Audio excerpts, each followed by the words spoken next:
Oi, querido, querida, gente boa de Deus, bem-vindos ao Papo de Graça de hoje, desse dia 17 de dezembro de 2020. E a gente está praticamente fazendo um ano, dia 22, como a gente tem feito durante muito tempo já. Nós vamos ter o nosso pequeno recesso do dia 22 de dezembro até o dia 6 de janeiro, como temos feito durante anos e fizemos ano passado. E aí eu vivi aqui o Natal, o Réveillon com a família, iniciamos janeiro, começamos o Papo de Graça, e o fizemos em janeiro, um pedaço inicial de fevereiro, e eu viajei daqui.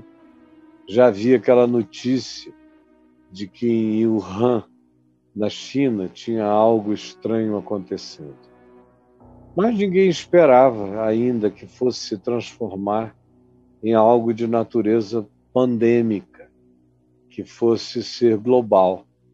E eu saí daqui levado de presente por um casal de amigos maravilhosos, com a minha mulher, e descansamos pelo caminho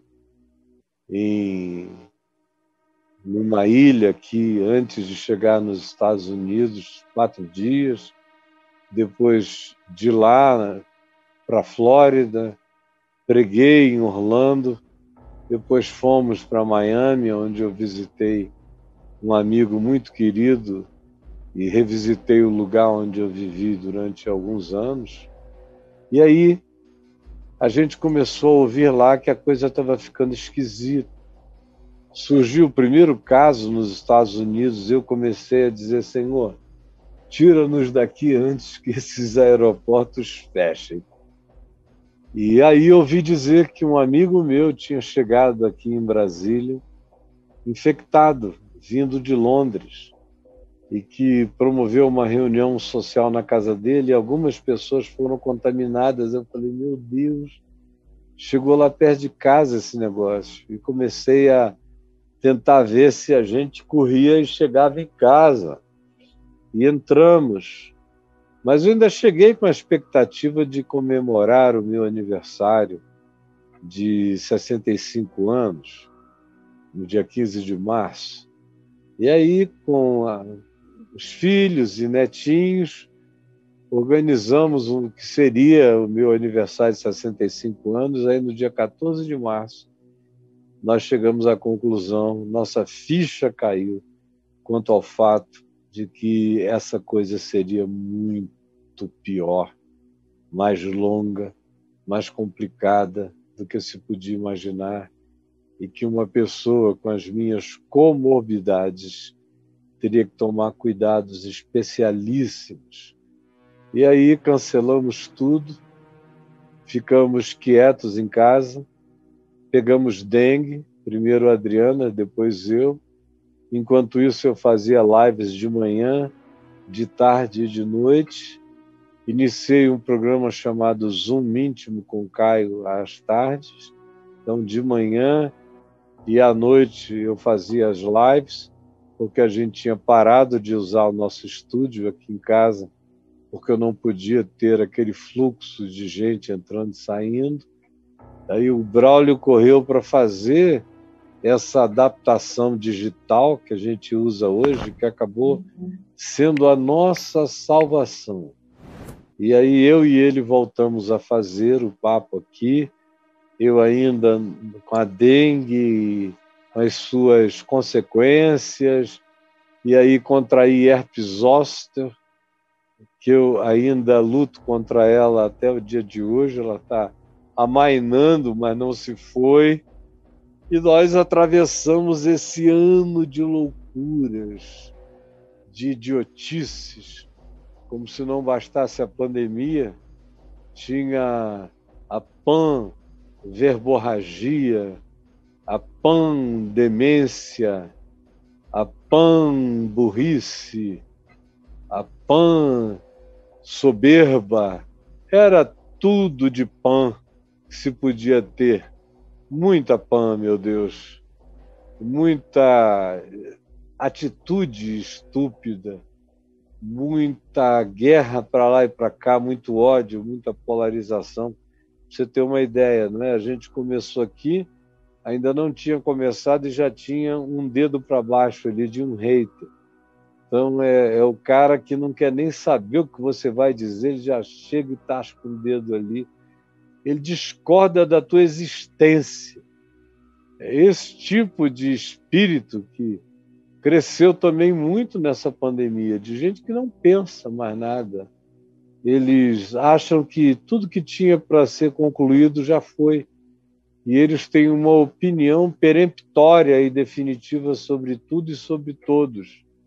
Não se abrem para nada. Foi um ano de clausura mental, um ano de muita estupidificação cerebral, um ano de morte da sabedoria, tanto quanto foi um ano de muito medo, muito pânico, muita agonia, muita depressão. Meu Deus, quanta gente em angústia depressiva, em fobias, em pânicos esmagadores, como tumultuadas daquele navio que eu coloquei agora aqui no início, e disse que nós não temeríamos na travessia dos dilúvios.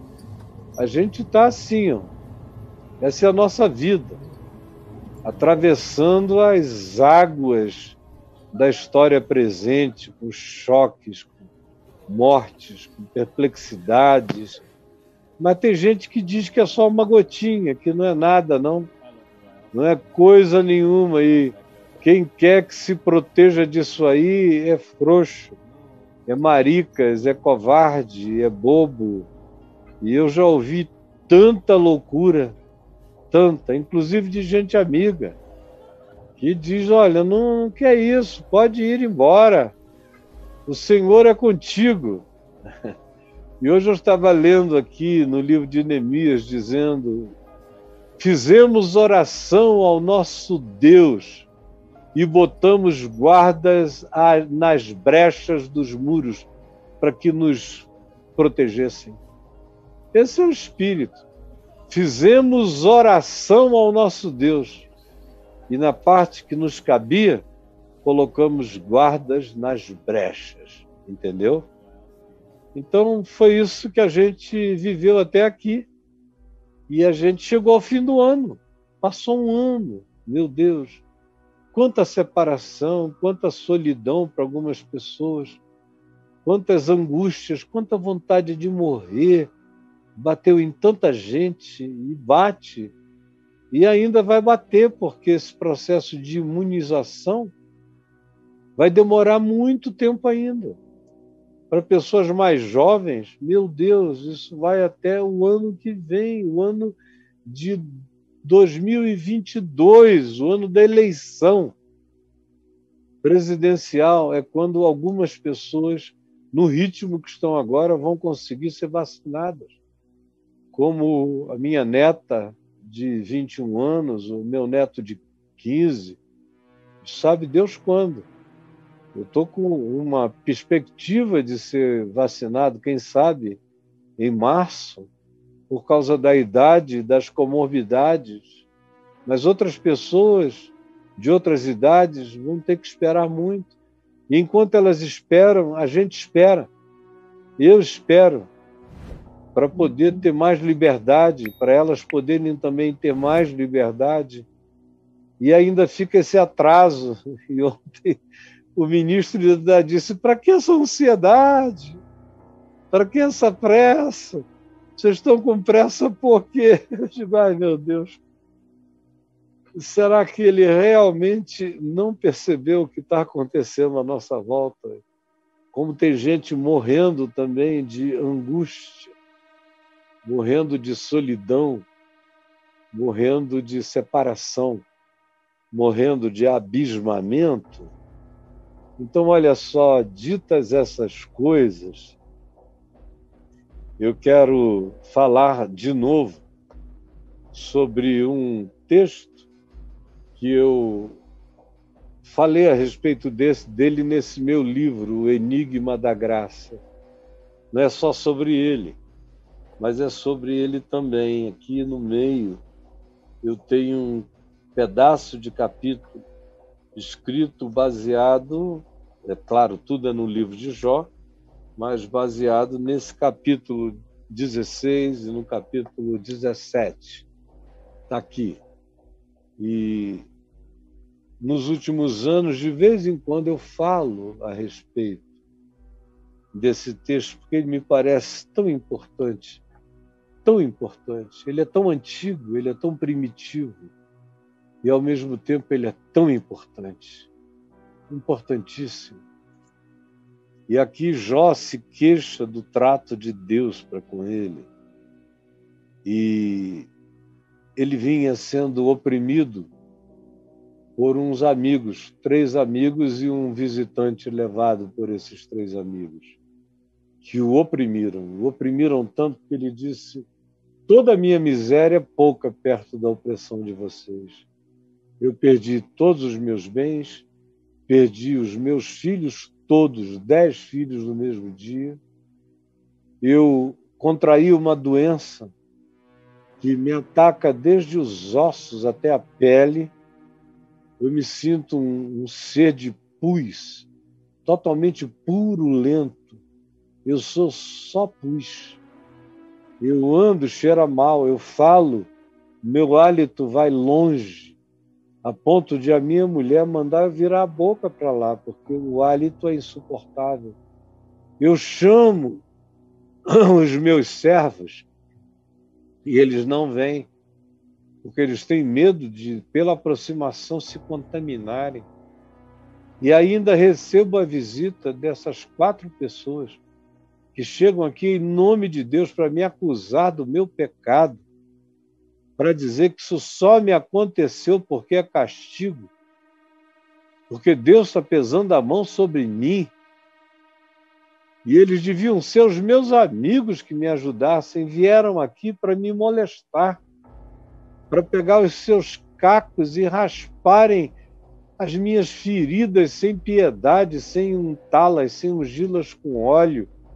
Estão praticando fraterna perversidade contra a minha existência. E ele, que já tinha dito até aqui muitas coisas sobre os amigos, nesse momento também os chama de consoladores molestos. E não terão fim essas palavras de vento. Ou que é que te instiga para me tratares assim? Eu também poderia falar como vocês falam. Se a vossa alma estivesse em lugar da minha, eu poderia dirigir-me a vocês com um montão de palavras, de filosofias, de teologias. Eu poderia balançar a cabeça e dizer: meu Deus, esses caras, que gente fraca. Se eu não estivesse sentindo a dor que eu estou sentindo, se eu estivesse assim, sem dor como vocês, eu seria capaz de abrir os meus lábios em filosofias vãs. Poderia fortalecer-vos, todavia, com as minhas palavras, ao invés de machucar vocês. E a compaixão estaria presente em mim e na minha boca, e abrandaria a vossa dor, mas vocês não sabem diminuir a dor de ninguém. Se eu falar, todavia, a minha dor não cessa. Se eu calar, também eu não tenho nenhum alívio. Na verdade, as minhas forças estão exaustas. Tu, ó Deus, destruíste a minha família toda. Você sabe lá o que é isso? Eu vejo pessoas que têm um aborto de um filho, uma criança, um feto de 2 meses, 3 meses, vão para o analista hoje em dia, 4 anos. Esse cara perdeu os 10 filhos adultos. Adultos. cada um cuidando da sua própria vida, morando na sua própria casa, foram para uma festa na casa de um dos irmãos e algum cataclismo aconteceu, a casa toda caiu sobre todos e não sobrou nada nem ninguém. Ele olha para isso com molestamento desses amigos e diz: tu, ó Deus, destruíste a minha família toda. Testemunha disso sou eu, que ando encarquilhado. Olha aqui a magreza do meu ser, os meus ossos, a minha cara me acusa, ela está chupada. Eu me sinto despedaçado. É como se Deus estivesse em estado de animosidade contra mim, como se ele tivesse de súbito, loucamente rangido os dentes contra mim e se tornado meu adversário sem me explicar coisa nenhuma. E ainda enviado gente como vocês, que chegam aqui com esse desprezo que me esbofeteia, chegam aqui, se ajuntam contra a minha dor, e eu sou entregue nas mãos e ao sabor da loucura de vocês, porque isso faz parte da minha miséria diante de Deus, e eu não entendo nada. Eu só sei o seguinte: eu vivia em paz. Porém, Deus me arrebentou, pegou-me pelo pescoço e me despedaçou, como quem destronca o pescoço de um frango. É assim que eu sinto da vida, da existência, como Deus fazendo isso comigo, me despedaçando, me destroncando o pescoço, me quebrando a medula. Parece que ele me colocou como alvo para brincar de jogar flechas em mim. Atravessa-me tudo, os rins, não me poupa em lugar nenhum, meu fígado derrama fel. Eu me sinto ferido de dia e de noite, sem explicação, no meio do absurdo. Eu sou ferido, ferimento sobre ferimento. E parece que ele, como um guerreiro covarde, não para de jogar lanças e flechas contra a minha vida. Eu estou costurando a minha própria pele, que se abre, que se rasga. O meu orgulho, se eu tive algum orgulho, foi reduzido ao pó. O meu rosto está todo afogueado de tanto chorar. Eu não paro de chorar. E sobre as minhas pálpebras está a sombra da morte. Você pode imaginar uma situação assim? Você tem qualquer coisinha e já fica cheio de gemidos que não cessam e parece que você foi esmagado, trilhado, pisoteado pela existência. E você não sabe nada de coisa alguma, mas é esse menino criado com todinho. Não sabe com quantos paus se faz uma cangalha. Como a vida pode ser para além da descrição, para além de qualquer que seja o livro de amarguras, a existência pode tomar configurações impensáveis. Aí ele diz: ó terra, não cubras o meu sangue e não haja lugar em que se oculte o meu clamor. Ele está dizendo: tomara que haja alguma coisa minha que grite diante de Deus. Já agora sabei, todos vocês que se dizem meus amigos e veem, vocês que me ouvem, fiquem sabendo, a minha única possível testemunha está no céu, e embora eu não entenda nada do que ele esteja fazendo comigo, não entenda nada sobre os desígnios dos céus contra a minha vida. Todavia, se eu tenho alguma testemunha, é essa testemunha do absurdo, acerca do que eu não entendo nada. Mas eu sei uma coisa, mesmo não compreendendo, Ele é a testemunha que sabe o que me aconteceu. E também, se é para eu ter alguma esperança, mesmo achando que Deus me abandonou, eu ainda assim digo contraditoriamente que é nas alturas que está aquele que advoga a minha causa. Iria demorar alguns milhares de anos para que o apóstolo João dissesse: filhinhos meus, não pequeis, mas se todavia alguém pecar, tendes advogado, tendes advogado, tendes advogado. Nas alturas está quem advoga a minha causa. Tendes advogado junto ao Pai, Jesus Cristo justo. Ele é a propiciação pelos nossos pecados, e não somente pelos nossos próprios, mas ainda pelos do mundo inteiro. Os meus amigos, diz Jó, zombam de mim, ficaram aqui, são zombeteiros. Eram eles que eu pensei que eram os meus amigos e acabaram sendo os que zombaram de perto da minha própria agonia.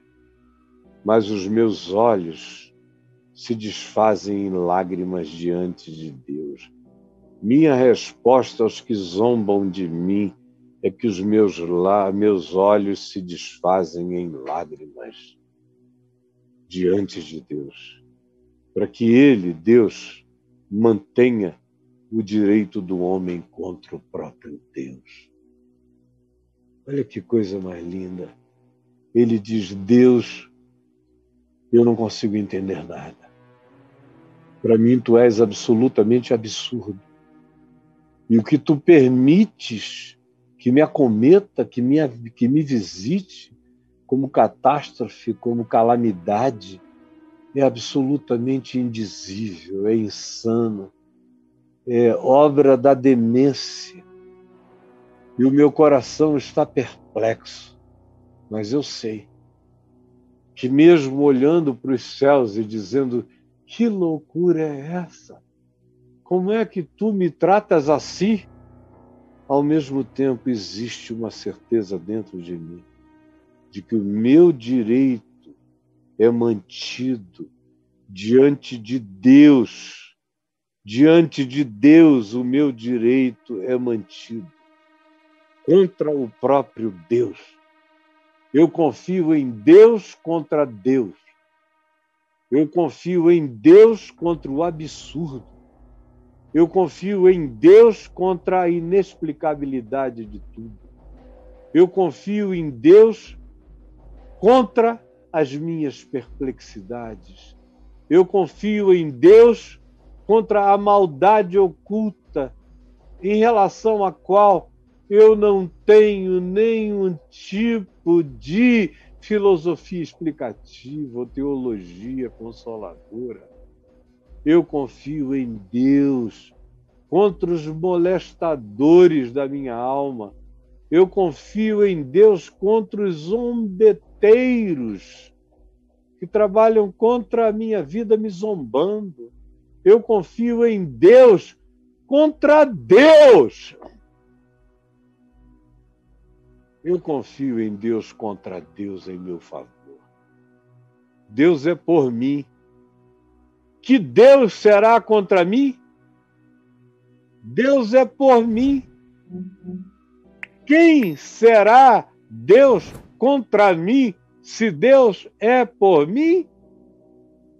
Então, eu olho para os céus e digo que não compreendo o que tu permitiste ou o que tu fizeste contra mim, mas eu constituo Deus advogado, meu advogado contra Deus, em meu favor, como meu justificador, como meu consolador, como meu protetor.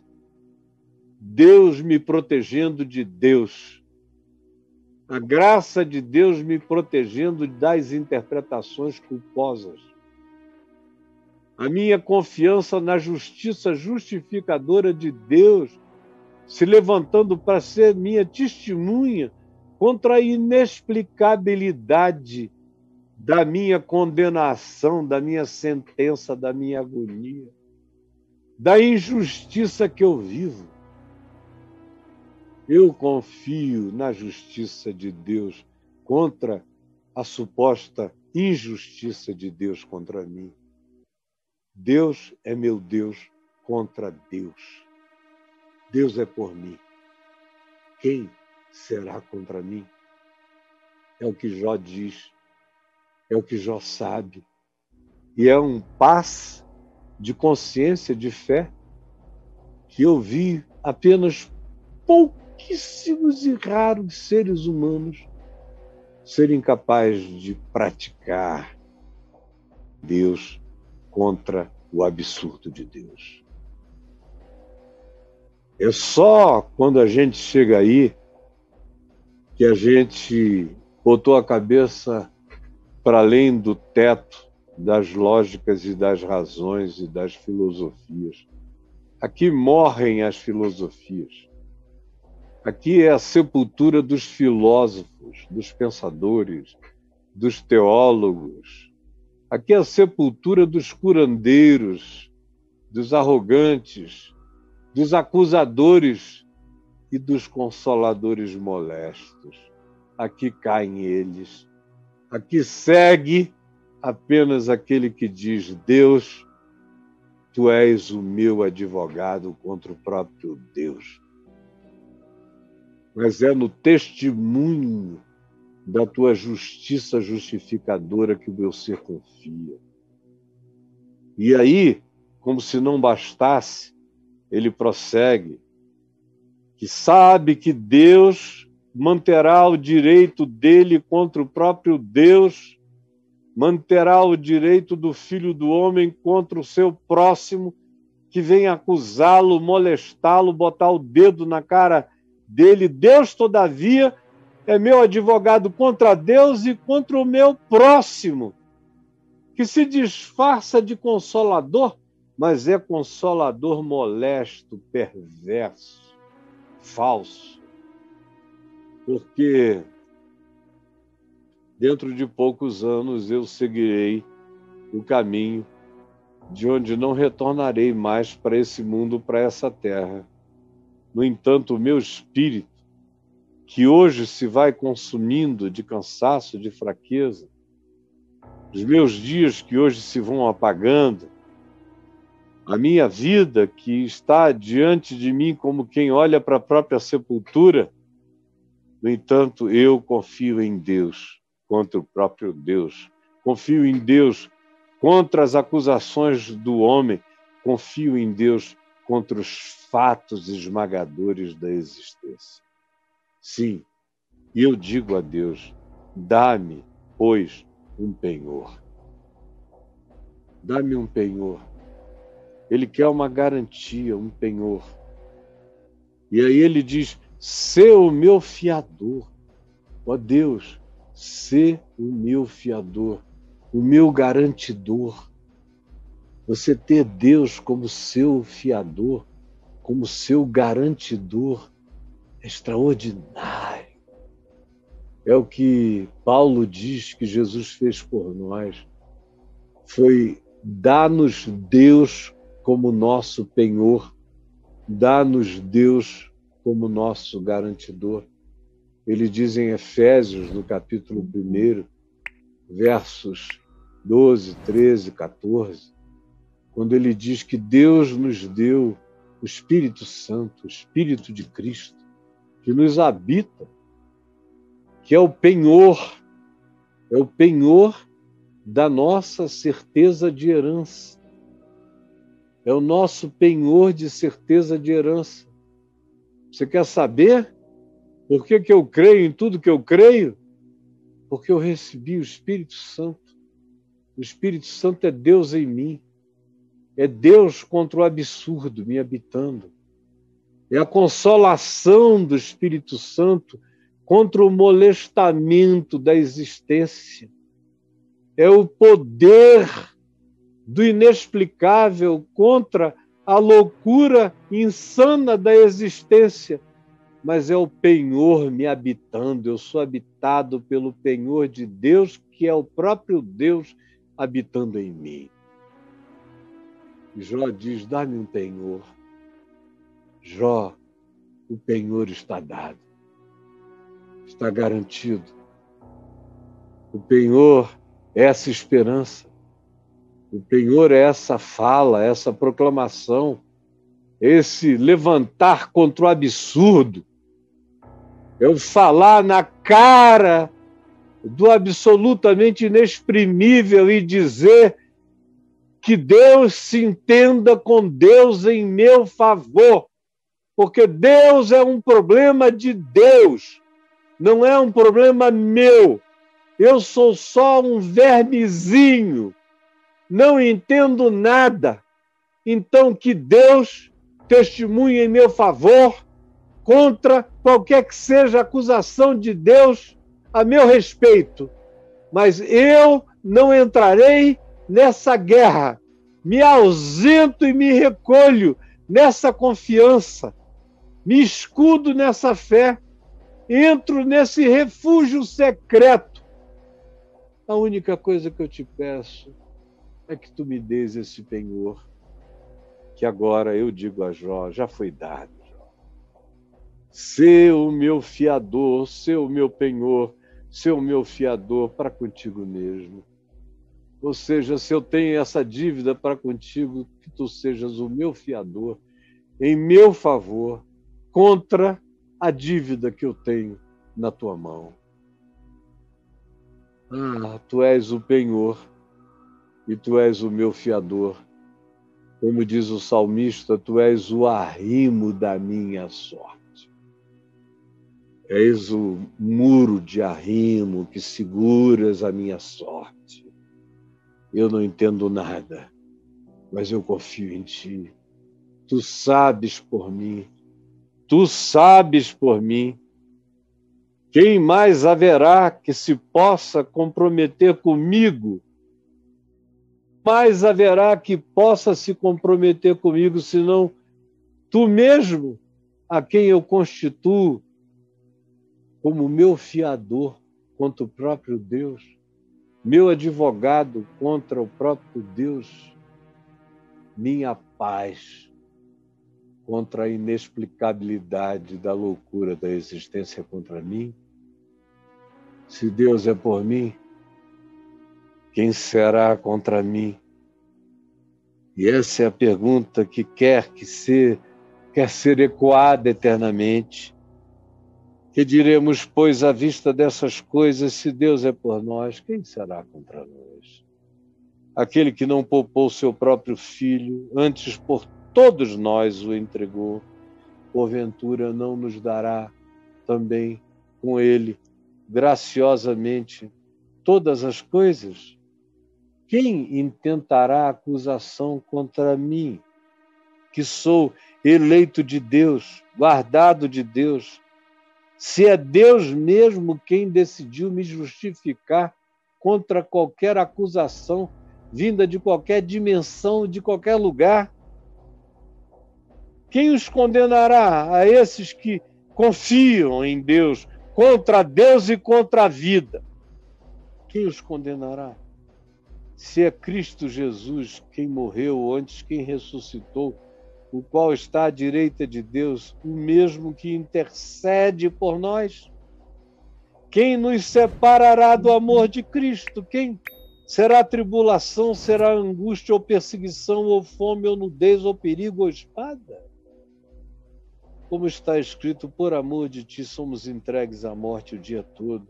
Fomos considerados como ovelhas para o matadouro. Todavia, em todas estas coisas somos mais do que vencedores por meio daquele que nos amou. Aleluia! Corações ao alto, porque eu estou bem certo. Eu estou bem certo. Eu estou bem certo. Não é arrogância, é a minha única saída. É crer em Deus contra a existência e contra o mundo.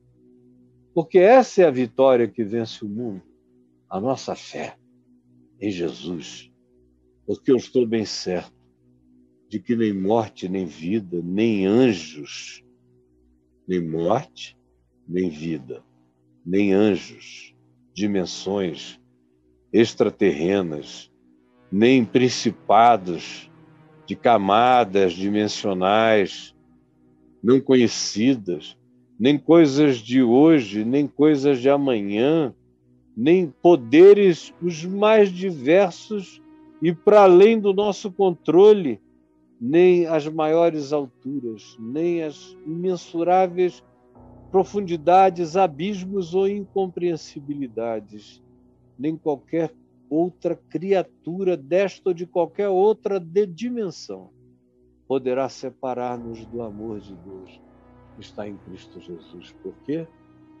Porque eu constituí pela fé Deus, meu advogado contra Deus.